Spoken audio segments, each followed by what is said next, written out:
I'm doing a new book at the moment called Epiphany, which is based on a series of interviews with people about how they discovered their talent. I'm fascinated by how people got to be there.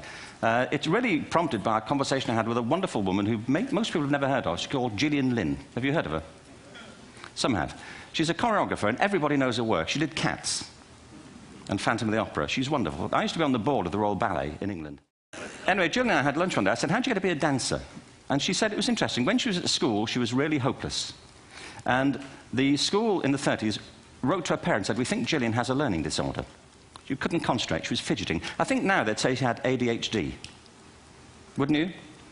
But this was the 1930s, and ADHD hadn't been invented, at this point, so it wasn't an available condition, Anyway, she went to see this, this specialist.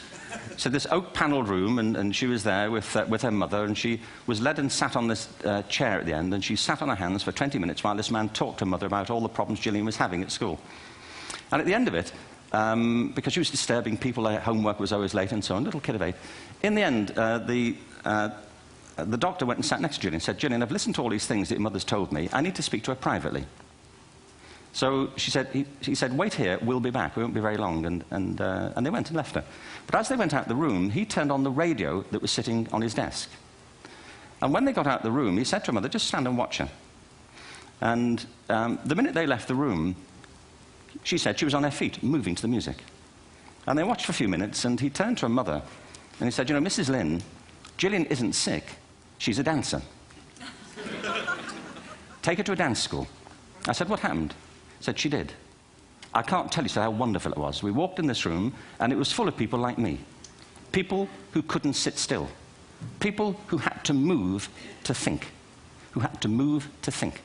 They did ballet, they did tap, they did jazz, they did modern, they did contemporary. She was eventually auditioned for the Royal Ballet School. She became a soloist. She had a wonderful career at the Royal Ballet.